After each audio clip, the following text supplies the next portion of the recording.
All right, we are live on Facebook. Oh, well, YouTube once again. All right, guys. Well, welcome to the second week we're doing this. And if you're here and you watched our live last week, you know we're talking about our business growth engine that Chestin and I have come up with to help you really identify that gap to help you from a business manager all the way to being a business owner and a business CEO. So that way you can actually help scale your practice. And today we're going to talk about the importance of having that patient journey, that customer journey, so that way you can attract the right customer, the right patient that you want to help, someone that you know you can serve them best, and that without their help, right, they will be lost and they will end up at an inferior clinics, right? Because we all know a handful of those. And most of the time, people that come to my clinic at Myokinetix, they've been to so many different clinics before. And the only reason they were able to come to our door is because how we position ourselves as an expert in ACL season ending sport injuries and how we actually get to connect with them to serve, right? That's the whole point of us doing this. And, Chestin, welcome, man. What's going on? Yeah, man, I'm excited. We had to cut it short last week. I had some things come up, so I'm excited to kind of get back into it today and really start digging into this because, I think there's a huge opportunity right now for business owners, given technology, given kind of where things are going with advances in technology, AI. Like there's no reason at all why a business owner should not have complete control over their messaging, over their sales and their marketing, over every aspect of the way that they engage, connect with, communicate with, their ideal market, their ideal patients. Yeah. So I'm excited to get into it to kind of start showing what that looks like and how, as a clinic owner, you can start to kind of look at your business overall and figure out how can you have this system in place to give you complete control. So no matter where you're at, again, we talked about that, kind of that staircase of success. No matter where you're at, you can control that trajectory and your ability to get to that next level without being dependent upon outside sources, other agencies. Doesn't matter what's going on in the economy or with your competition. You simply have a plan, tools, systems, processes in place to be able to proactively grow your business Mhm. and really get to whatever level it is you're trying to get to. Yeah.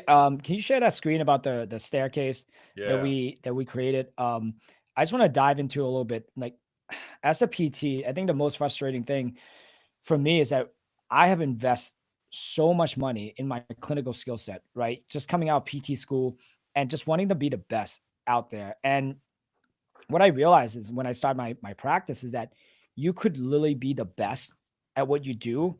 And if people are not able to find you and they don't even know who you are or heard of you, that's just a challenging thing because you know you can help so many people. And just from an ethical standpoint, if you are really good at what you do and you can help that person, and again, for me, like I know for a fact, if someone's coming in with ACL, UCL, I can help them get back on the field, back on the mount, no matter what, just because we have the skill set, we have the people, the system behind it, right? PT is always talking about having some sort of algorithm, their own system when it comes to treating. But what we didn't learn in PT school or anywhere in any weekend courses is how do we create that same system to actually get our name out there? So, and how do we create a system or an engine that when we do get someone that reach out on the website, on Instagram, on DM, how do we carry the conversation and move the conversation forward so that way the patient feel that they have good trust in you and your team. So that way when they do show up at the door, you know exactly how to get them to be committed for themselves, invest in themselves, and invest in you so that way they can get the outcome they're looking for. Because I think PTs are here to serve, right? That's what we do. So, if you're looking at the staircase right now, like all of us, I started as an employee, just like everyone. And I started as a solo practitioner, right? And then from there, that's where the frustration started coming in to the point where I'm like, after I max out my credit card, I'm like, all right, now that I have all the things to start a business, like people are not showing up, right? The biggest fallacy I saw is that if you're a good PT, doesn't mean people will line up and and come see you, right? There's so many other obstacles. People invest so much time to get their certification, to go to fellowship, to go to residency. But by the time they get out, they have extra 8, 10 letters behind their names. But that doesn't mean anything to Yep. the normal people Yep. because you haven't learned to communicate of how you can help them.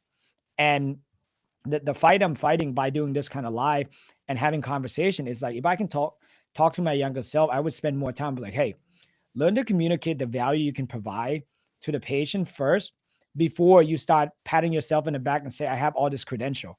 Those credentials are great because it gives you confidence in who you are as a clinician. But again, just because you're confident in yourself doesn't mean the patient will trust you. And think about it, why would they trust you? Because they've been to other PTs that fail in the past, right? So this is why us talking about this today, I'm really excited about it, because these are something I wish I knew 4 years ago, because that would have fast tracked my growth so much. I mean, just an FYI, I'm really big in building a community. So the patient that come in, I want them to be a fan. I want them to be part of us. I want us to be a part of their lives and their family for a long, long time. Like tomorrow we have a thank you event.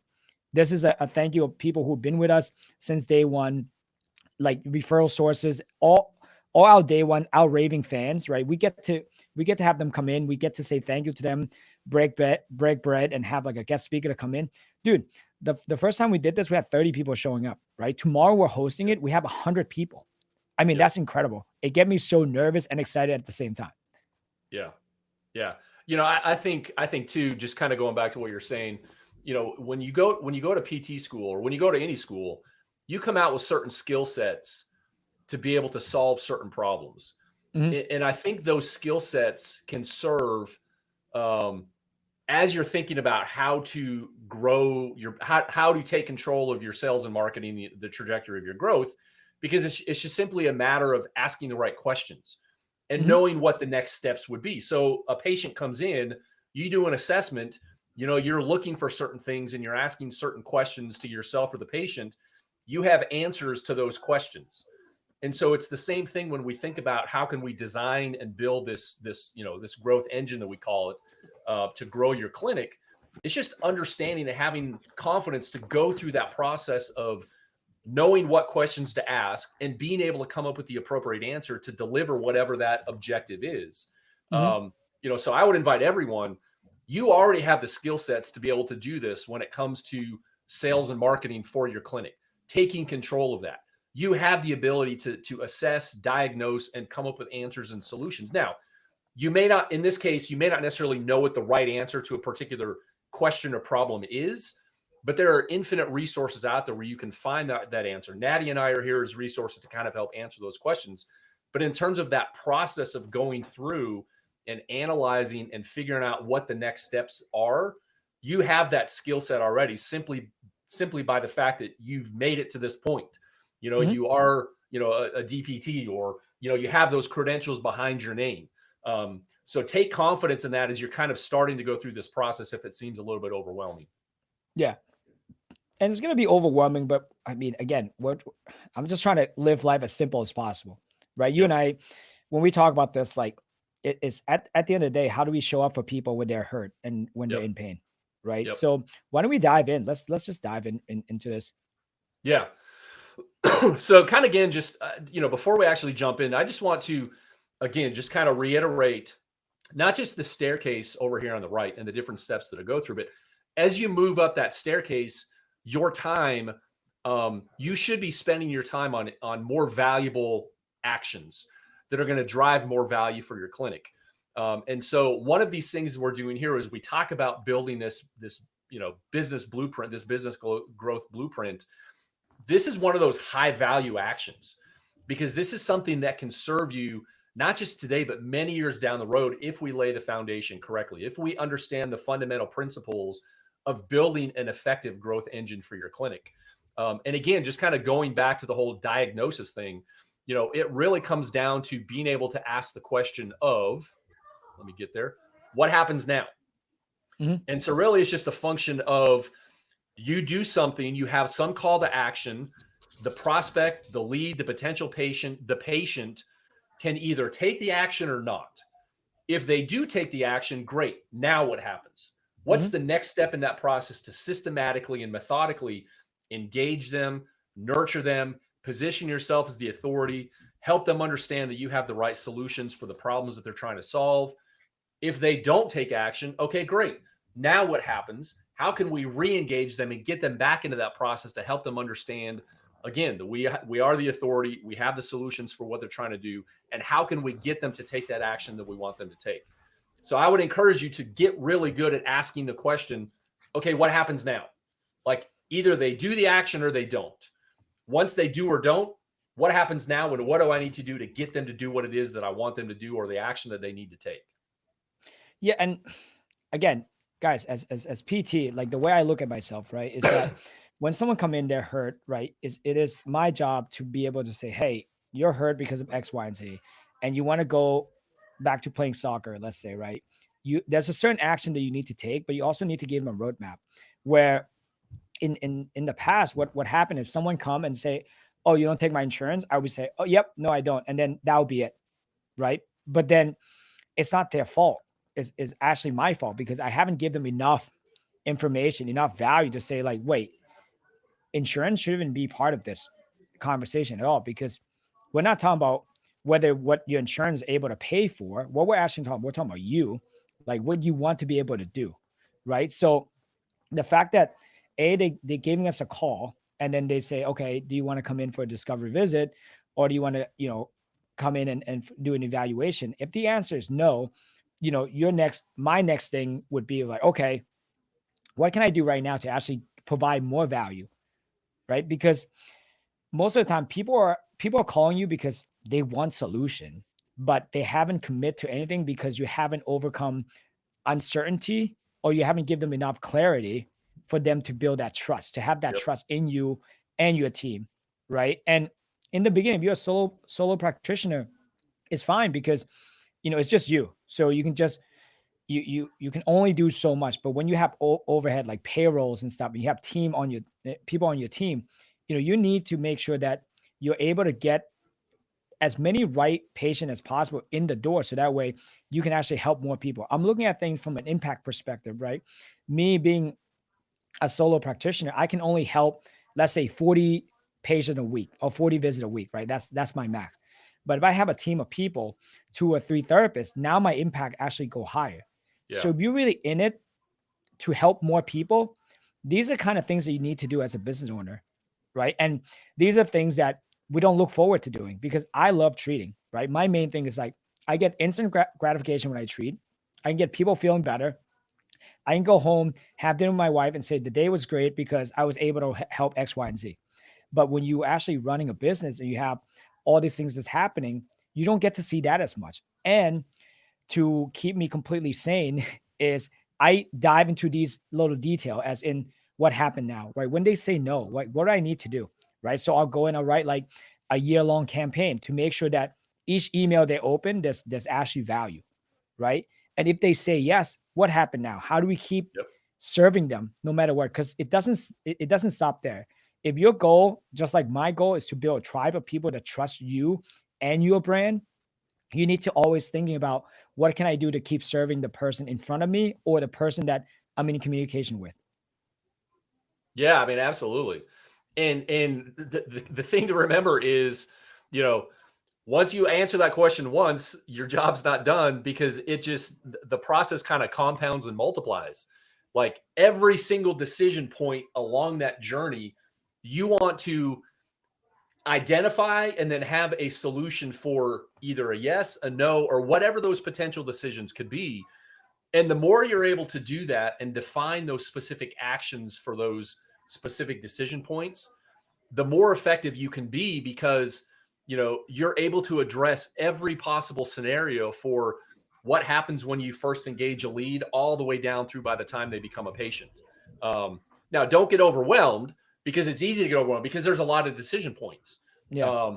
But just start to adopt this mindset of asking those questions and then starting to make a list of possible actions you could take, resources you could send, what the next call to action would be for the next step that you want them to take.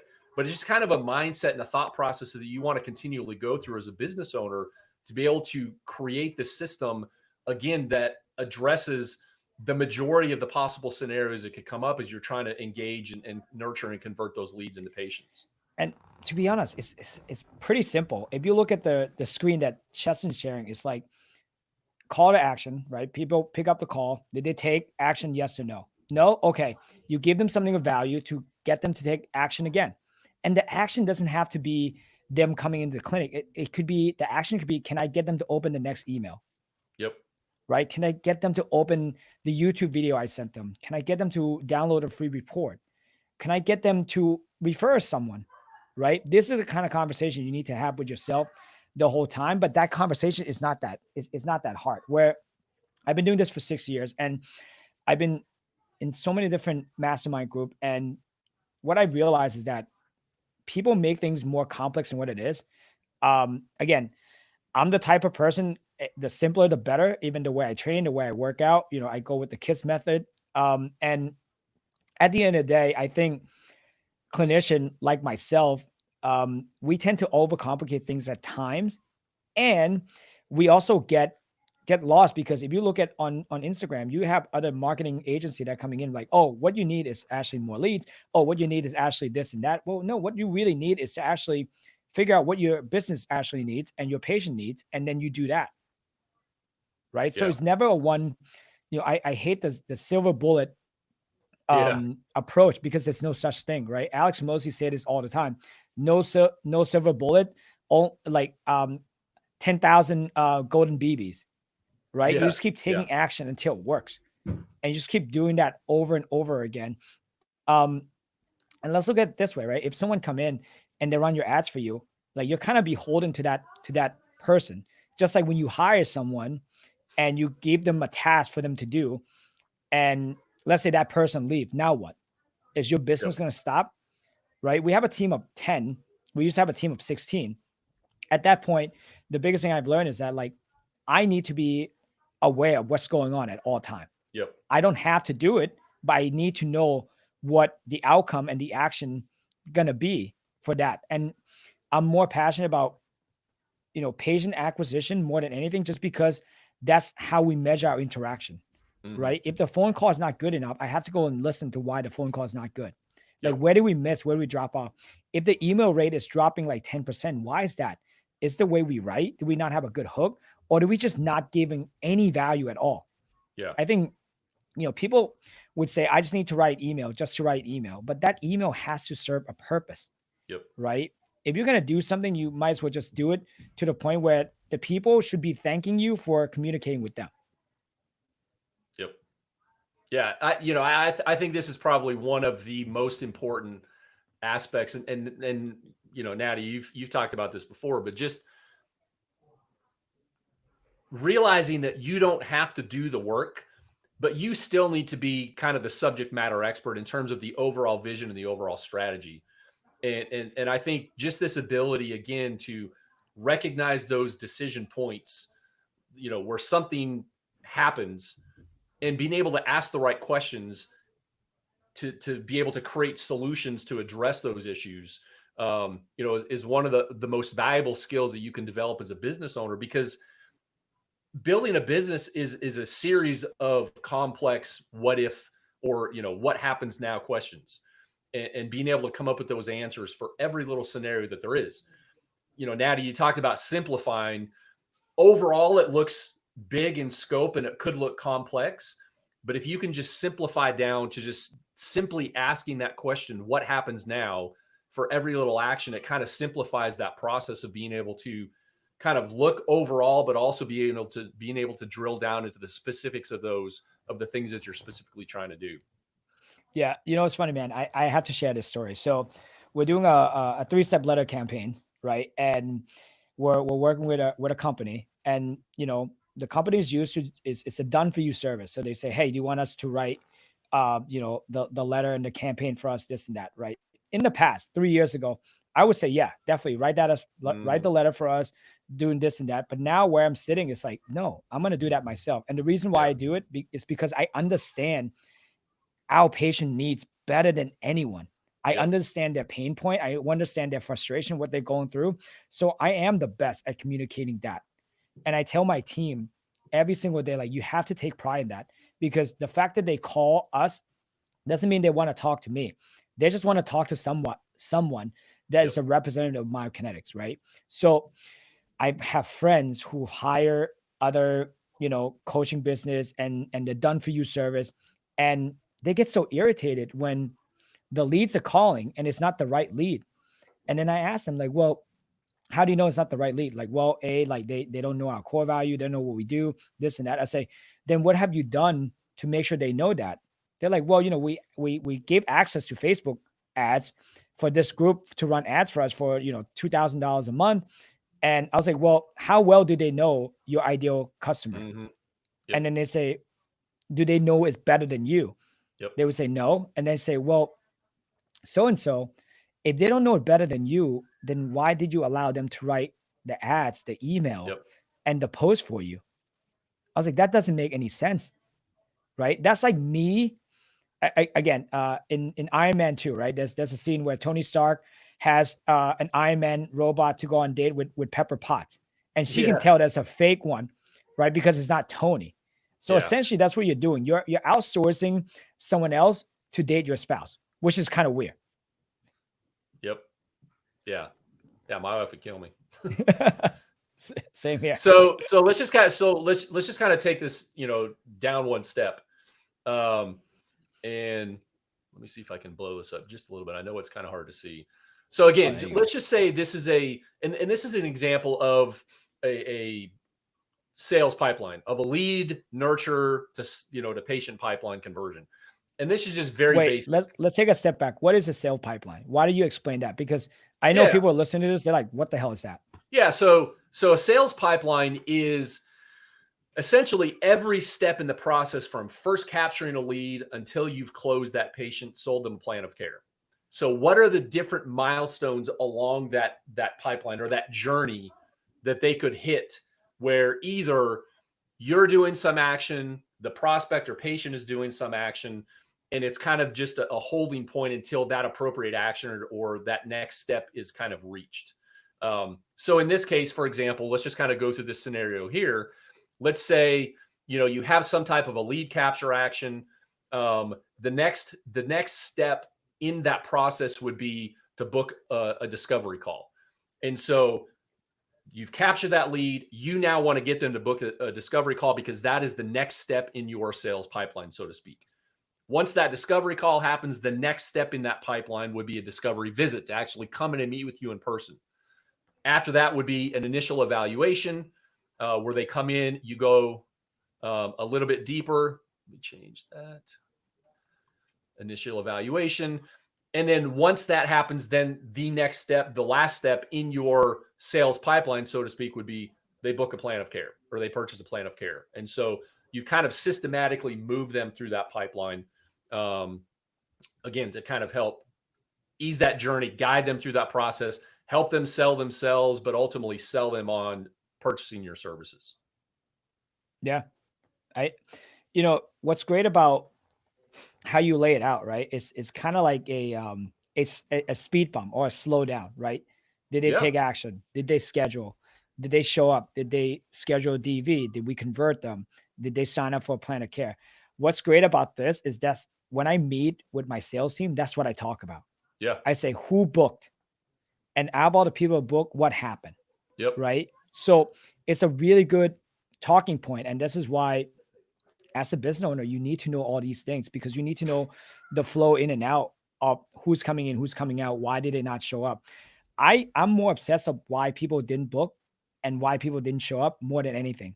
Yeah. Because that means we dropped the ball somewhere. Yep. Yeah. Right. There's an opportunity for us to improve how we do things. Yeah. And I think also on those lines, like you want to have some type of system that tracks these prospects through each stage in this pipeline. Because a lot of times that's where the drop off happens. That's where you have leaks, so to speak, in your bucket, because you get someone to a certain point, they don't take the next action, but then not only do you not have appropriate follow-up actions in place to be able to try to get them to move, you don't even have a system in place to know who they are and know where they're at. Maybe it's an email, folder or a Google sheet or something. But if you don't have a way to track those contacts, those prospects through each stage in the journey, it's easy to lose them. And ultimately, the money you're spending to try to get them to generate that lead to begin with gets lost simply because you don't have a good system in place to be able to track and know where they're at in that process. Mm-hmm. And the way to buy back time is to have the system. If I don't have the system to guide my team will not know what to do. Yeah. And if I don't have the system, I can't coach them on it. Yep. Right. So Yeah. it's really, really good to understand like this is how the system works. It's almost like you're seeing the Matrix for the first time. And as a small business owner, I can't stress this enough. And I say it to all my friends. I was like, guys, like the leverage that we have as a small business is we get to customize and create our touch point. If we're competing against big medical facility, insurance, in-network insurance system, first off, the margin for them is so low that they have to see high volume. Yep. Do you think they're gonna give a crap about like writing email? You think they're gonna give a crap about like making sure the social media post is on point, that it's attract to the right group of people? Because their main goal is just to cast a wide net, right? Where our goal, and if you guys just new to this, like it's to niche down, help only a population that for sure that you are excited and passionate about helping. Yeah, and not only that, too, those big corporations, those big in-network companies, they can afford to have leakage. Like they can afford to generate leads and just not do anything with them. As a small business owner, as someone who's trying to get to that clinic owner position, like you want to make sure you're maximizing every single dollar you're spending, every single engagement, eyeball, lead that you're generating, because that represents potential revenue for your clinic. And so having a system like this in place, taking the care to go through and identify each of these different stages of your pipeline and the different decision points in your pipeline is going to help you optimize your entire system so that when you generate a lead, you have confidence that you're going to be able to convert a consistent percentage of those into patients on the back end, which in turn then gives you confidence to go out and invest your dollars in more marketing, because you know you have the system in place to maximize every single lead that you generate, and you know how well you're going to be able to convert, the leads that you're generating. And what's great is the industry that does this really, really well and way better than healthcare is fitness, right? I mean, you used to own a CrossFit gym. So when you and I started talking, it's almost like I was like, oh crap, I can learn so much from you. Because in a CrossFit gym setting, when I used to be to coach CrossFit, the whole point was to be able to follow up, get people to show up to class. The more they show up to class, the less they're going to churn. And the more they lose weight, the more they get stronger, they're going to continue, right? Where in PT especially, it's like, oh, well, they're done with pain. That's it. Yeah. Right. There's no ascension point. Like Ashley, can you share with me, dude? Like when you were running your own CrossFit gym, right? How do you used to create your first like sales pipeline? How was it before and how was it after? My first sales pipeline? Yeah. So, I mean, it was definitely like, I come from a marketing background, so I understand the importance of identifying those stages and those pipelines. But it was cool just to see people come in and then watch them, number one, kind of go through the sales process, become educated, especially CrossFit. At the time that I owned the gym, it was probably at the height of CrossFit. Like, I was going to say you were at like the peak. I was at the peak. Yeah, dude, you couldn't like spit without hitting a CrossFit gym during that time. Yeah, so people knew what CrossFit was. The problem was it had this reputation of it's only for the elites. I'm going to get hurt. Like I need to get in shape before I can do CrossFit. And so we had to design our lead gen and conversion process around educating people on the benefits of CrossFit. And hey, it is really accessible for anyone, regardless of your athletic or workout history, regardless of the current shape that you're in, because we can tailor the workout. So we had to definitely go back and kind of define that and educate our prospects over time. But then once they came in, it was also a matter of giving them checkpoints to be able to see their progress and watch how they're doing. And you're right, as people started to see progress, as they showed up, even in some case, like I would just tell people, just come up, just show up and just go through the motions. Like if there's a day like you just don't feel like doing it, just at least show up and even just go through the motions, because you're going to get benefits. And so being able to see and track the progress and show the client the progress that they were making, was critical in making sure that, not only it helped us generate, more qualified leads because people would talk. We had some great success stories and case studies to share. But it also created a more robust community of people that stuck around because they themselves could see the progress, but we were also helping them identify the progress that they were making. Yeah. I mean, I look at sales pipeline almost like a support group, right? Yes. Because people like to buy but don't want to be sold to, right? And the whole point of having a support group is that, hey, I know you're in pain. Hey, I know you want to lose weight. Hey, I know you want to get stronger. I know you don't feel like doing it. So Yeah. like, here are some small steps you can take on right now. Yeah. Right. It's almost like if you have a really good friend that's going through some rough time right now, and you know that if you can just get him out of the funk real quick by just doing X, Y, and Z, they'll be better off for it. Right. At the end Yeah. of the day, you want your patient to turn around and say, hey, thank you so much for just being there for me. Yep. Right. Yeah. And I think I think it's important to understand also that you when you have this sales pipeline defined and the stages, some people are going to zip through it immediately. Like they're just going to rip through all those stages and steps. You may even bypass some of those steps. Someone may just want to come in immediately for a discovery visit or just maybe an initial eval. Like they know they're ready. They know that you are the one. They've done their research. They've watched your social media content. They've consumed the information that you've sent them and they're ready to go. Other people, they're going to take their time. They're very methodical. They don't move very fast. And so I think the key to designing these workflows, these pipelines, is helping that prospect move at their pace, but also kind of nudging them along, like giving them tools, giving them resources, making the next step in the process low risk and easy enough to where they don't feel like they're necessarily, selling their soul, so to speak, to take that action. But it's just a baby step, an incremental step that they're taking, kind of getting towards their ideal solution. And so as a business owner, we want to account for all of those, but understand and realize that people are going to move through that at their own pace. Yep. We just want to facilitate that. We want to make it easy and help them take that next step without feeling like they're having to give up, their firstborn child in order to do so. Again, people invest for speed, right? And they invest in things that they know to get a certainty of outcome. Yes. I think people only have a remorse when they feel like they got ripped off, or the thing that they buy is not as good as what they're perceived to be.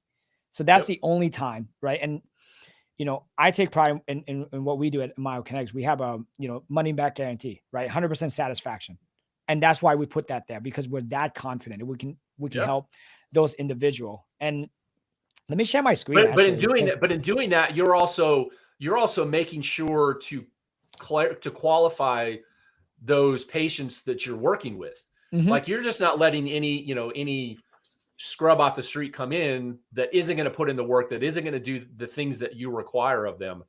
Exactly. But you're doing that through your pipeline and the different information you're putting out there, the information you're sharing, the resources you're providing. You're establishing criteria. So you're doing all those things to establish yourself as the authority. So by the time someone gets there and they're considering that, like, the guarantee is nice, but you have a pretty high level of confidence based on the fact that they've made it that far and they've consumed whatever information they have, to know that more times than not, you're not going to have to worry about that guarantee, because, you can help them. You have, a lead or a patient that is going to, hold up their end of the bargain. Yeah. I'm going to try to see if I can share this screen actually of the success path that we created at Myokinetix, just because it's important, right? Because this is what we show our patient, and that's what we talked about as soon as they get on the call, right? So let me see here. I found it.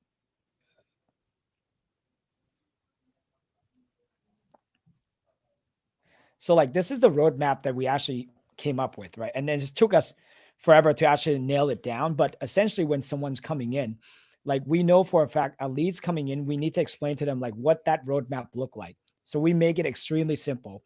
So we always tell them like, hey, here's how it works, right? Here's what we do. Here's how we help people. What What kind of pain are you dealing with? What are your goals? What worked, what didn't work, right? Those are intake questions that we need to know, because as a physical therapist, the more information I have before I get to sit down to talk to the person in front of me, the better it is. Because now I Yep. kind of know. I almost, any good PTs that I know, that I trust, by just talking to someone on the phone, they can probably determine the plan of care right then and there. Right. I was like, Yep. oh, I can know exactly what this person is going to need, what kind of tests I need them to put them through, and how, what kind of program they need to put through. Right. So when we talk to someone, we're like, hey, listen, like the first step is evaluation process. What does that mean? That means one of our therapists will walk you through the whole screening process. We actually evaluate you from head to toe, right? We want to see where the movement discrepancy are, right? My favorite saying is like, we're gonna go a little bit of a dance mom on you. We're gonna identify, be very critical, but it's all out of love, right? Because you've been dealing with this for 3 months. Here's why it hasn't gone away, and here's how we do it, right? Then after we figure out what's wrong and what could be optimized, what's the root cause of your Yep. problem, then we're going to move you to the next stage, which is the recover stage. This is where most PT would actually be done, right? The recover stage is we get people out of pain, and we can do that really well. In the past, the reason why you haven't solved your problem is because once the pain is gone, you stop going to PT. And because you stop going to PT, you haven't really addressed all the other movement dysfunction that you have, right? Mhm. So we say, after we get you out of pain on our second stage in the recovery, we go to the rebuild stage. The rebuild stage, this is where we get to build your foundation from the ground up, right? This is where we get you stronger. This is where you have more core awareness. This is where we work on your balance, all the things that you need to stay athletic and to get you back to your goal. And then once we have that big foundation, guess what? We're going to amp it up even more with the next stage, which is the strengthening part. Now we'll get you stronger, get you more resilient. So that way your baseline increase beyond your where you were before your injury. We want to get you stronger, Yep. right? And then from there, the next stage is redefine. This is where we get to redefine your movement. We get to do some plyometric. We get to do some weightlifting. We get to actually get you to be a better mover, so that when you're back on the court, you're back on the field, you're back in the competition floor, you actually feel good. And the best thing is this: we get you to say from, hey, I'm no longer an injured athlete. Now I'm just an athlete, right? And the last thing is the most important one, which is we get you to thrive. This is where you get to compete at the highest level. If your goal is to be a Division I soccer player, that's where we're going to get you to, right? And we Yep. want you to keep thriving. And this is where our journey doesn't end there. You get to keep working with us so we don't abandon you whatsoever, Yep. right? And this is why it's important to have a roadmap like this that you can model off.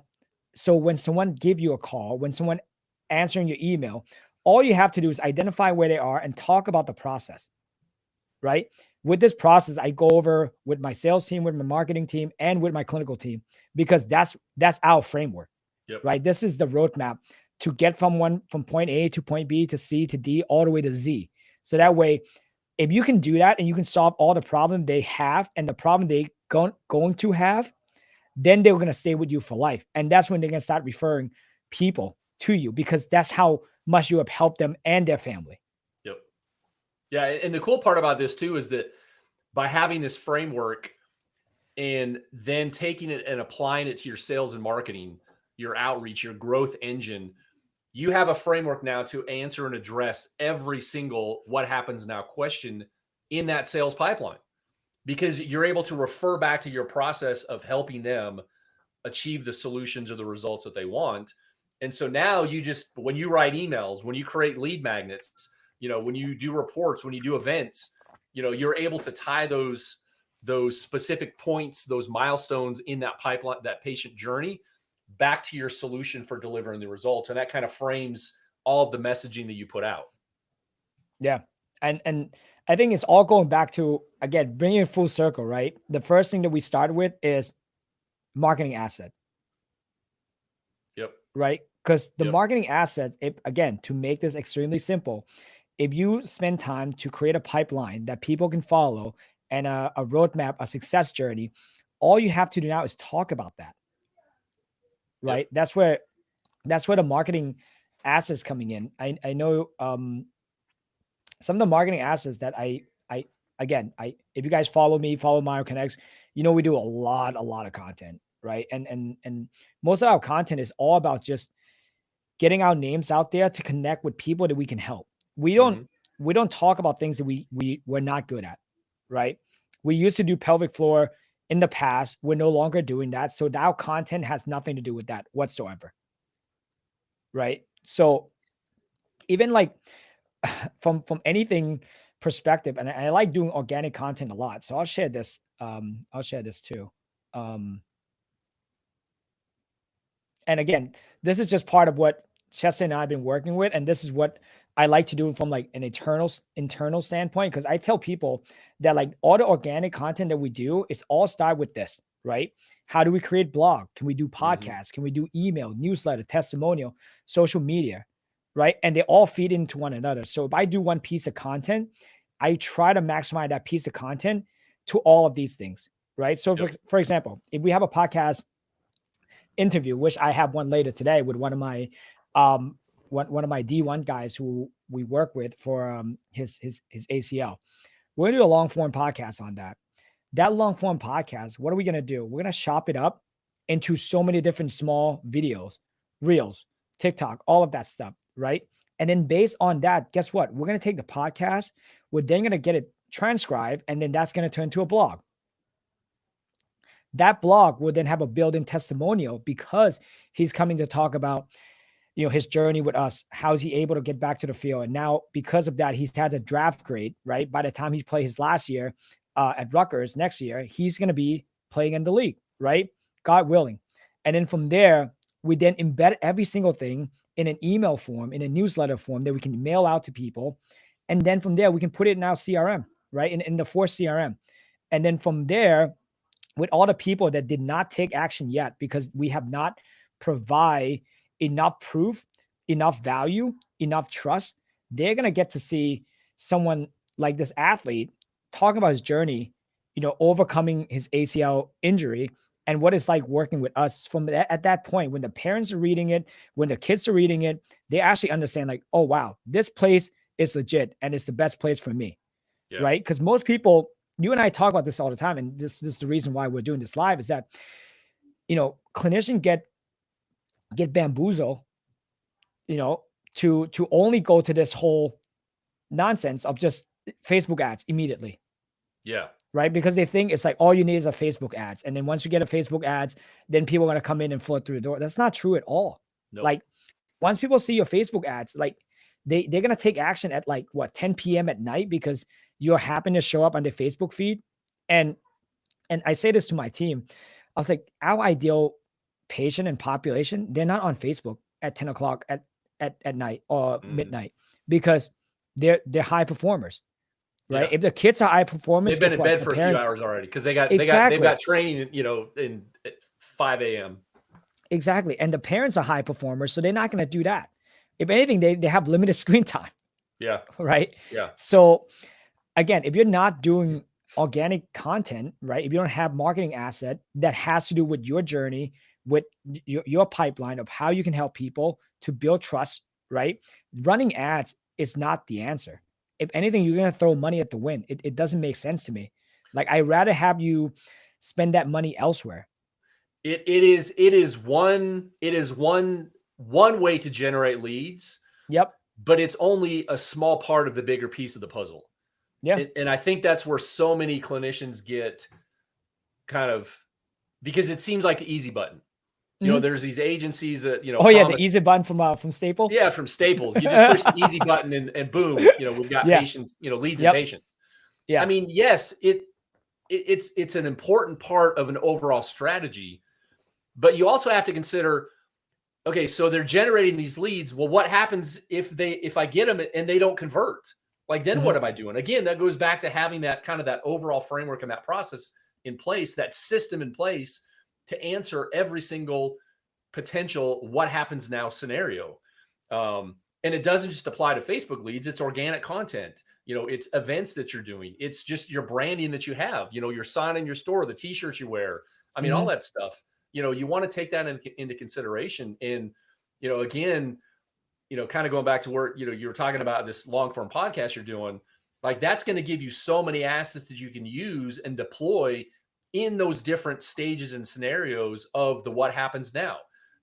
He fits a certain criteria and you have, you're trying to attract more of those. So as you're generating more of those leads, you can use that content to help answer that question. Well, what happens now? Like, hey, I have this long form podcast. I've chopped it up into these different short form, videos. I have this blog post. We did this case study on them. Like you can use those assets to answer that question and send those resources to help nurture, convert, systematically move those prospects from one stage of that pipeline to the next. Yeah. I think just to bring it down to like the most tactical level, right? So like, and again, people are listening to this, they might like, all right, I get it. Strategy wise, this makes sense. All right, I see why you're doing this and that. I think the one thing I would challenge people to do is just get started today, right? Get your iPhone out and then just start filming some content and just talk about like conversation that people would need to hear, right? Yep. If you were to tell someone that at a family barbecue, what would you tell them? They have a low back pain. Yep. Right. Those kind of content and speak to them directly. I think what I've been seeing now on social media is that the content is about the PT, patting themselves in the back and less about the person who they're trying to help. Right. If you go back to any marketing and the last time you guys ever buy anything or I bought anything is when that brand or that company made me feel a certain way where I trust them and I know that they are for me. Yep.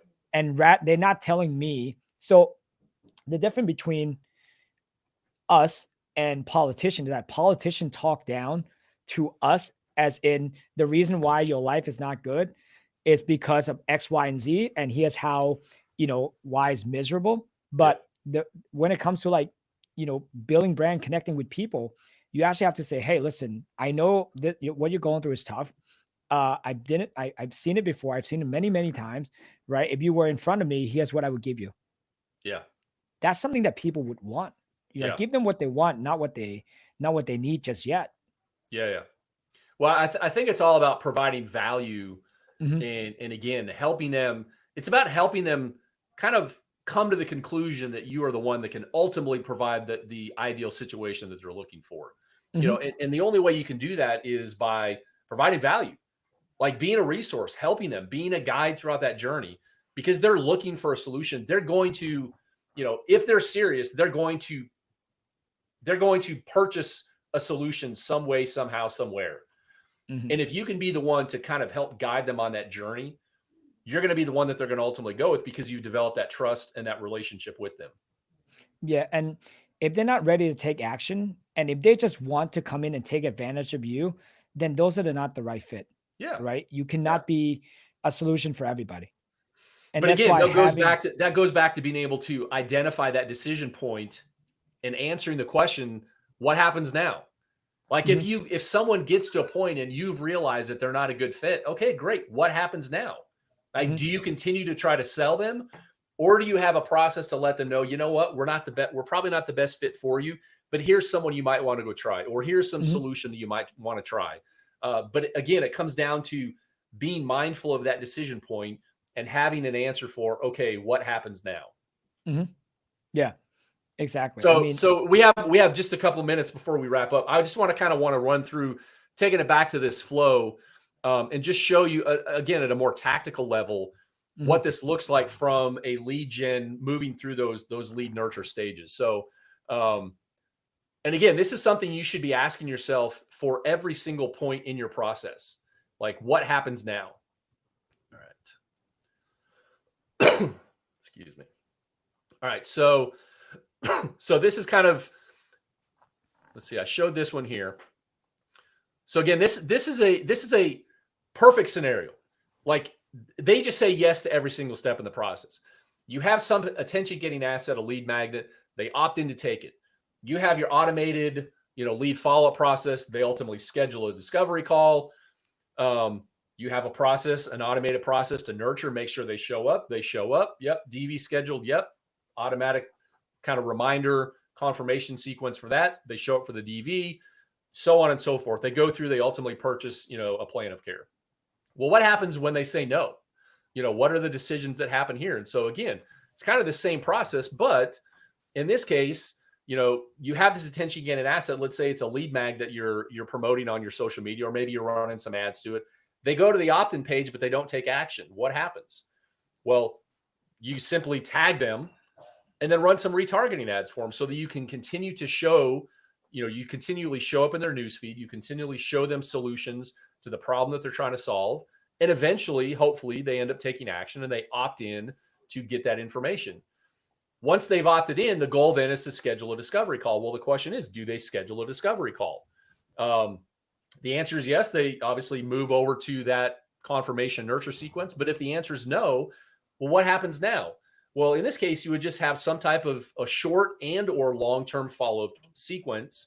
Could be text, could be email, could be retargeting ads on social media. But you're continually trying to get in front of them, establish value, establish your position of authority, and ultimately get them to book that call. Same thing as we go through the discovery visit, as we go through the initial evaluation. At every single point of that process, you have an answer for the what happens now, and you have an asset or a resource or a system or tool in place that's going to help you to, again, re-engage and try to get them to take that next step in the process. And the beautiful thing is that once you have this set up, there's tools that can automate the majority of this process. But once you have that set up and running, again, you can run ads confidently. You can put social media content out there. You can invest money in marketing confidently, because you can know that for every single lead that comes in, every single eyeball or engagement that you generate, you have an answer to be able to maximize, engage, re-engage, try to get them to take that next step in the process. And so you can generate those leads with confidence, knowing that you're going to convert the bulk of those over time because of the system and the process that you have in place. Yeah. And it's funny because the short and long form nurturing, that's the key, and the tagging. I think people don't realize the power of tagging so much. Yes. Like we tag everything. We tag objection. Is it price? Is it distant? Right? What is it? And we tag body parts. We tag interests. Right? Like we have like a nutrition course that we gave out. So if people say like, yeah, I'm having a hard time, like, losing the weight that I gained with injury, right? So we tag that in, right? These are things that I think the more you can tag, the better it's going to be, and then that will give you an opportunity to connect with them on a deeper level. Yes, yeah, and right? Also, I just want to point out too, on a more technical level, tagging relates to your online profile, your online properties. So, for example, someone comes from, let's say they hit they see your social media post about the ACL book that you have. They go to your Linktree page and click on that link and go to the page where they could, get a copy of your book. Well, if they don't actually get a copy of your book, but you have a Facebook and a Google Ads pixel on that page, you can then run retargeting ads to that prospect. You can follow them around the internet and continually show them that book or information about ACL rehab, how you help. There's a variety of assets and resources you could create to put in front of them. And that allows you the opportunity to continually be top of mind and establish that awareness that you need, so that when they finally decide they're ready to do something about it, like they've seen enough about you, they've seen your content, they've seen your ads.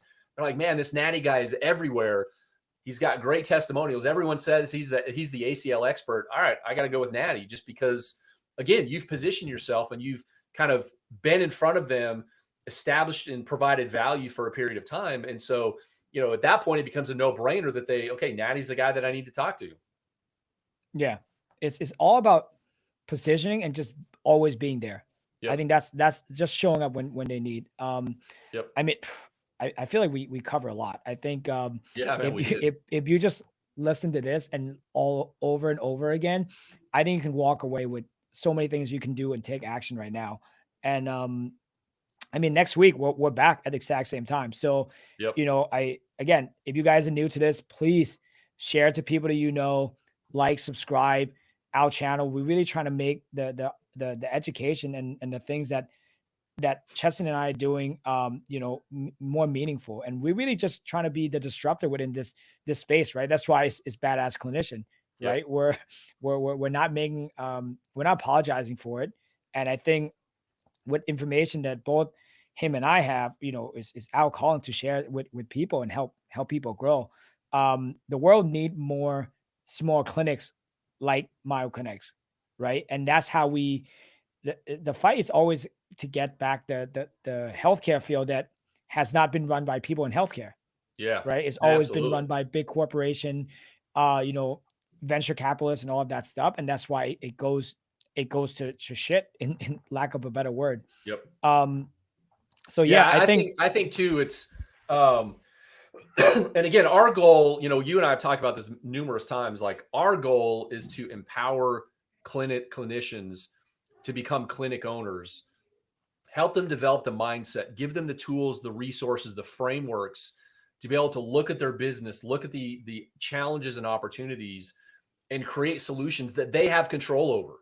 Like mhm, nowadays, it's so commonplace for so many businesses just to go to outside agencies and just rely on their expertise to generate leads.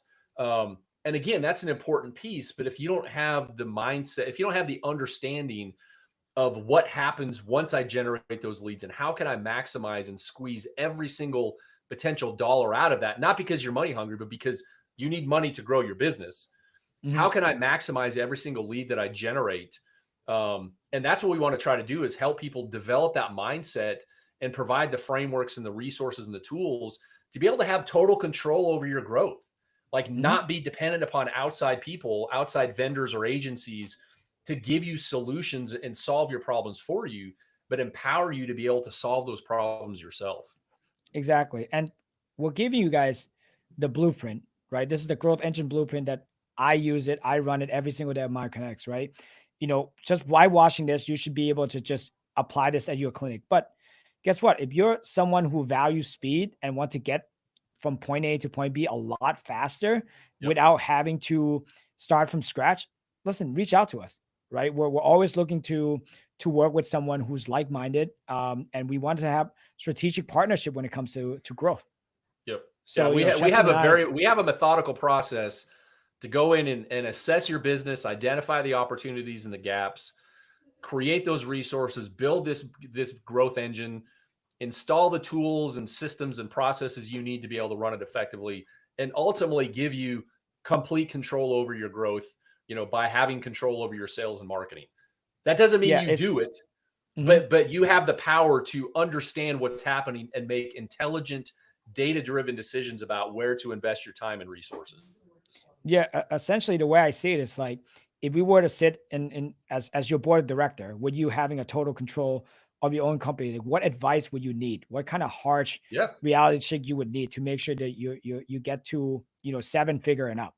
That's Yeah. that's that's our approach, and that's why we do what we do. Yep. Totally. So, all right, guys, it was great. Good stuff. Chestin, always awesome, man. All right, see you guys next week, same time, 12 p.m. Eastern. And again, likes and subscribe.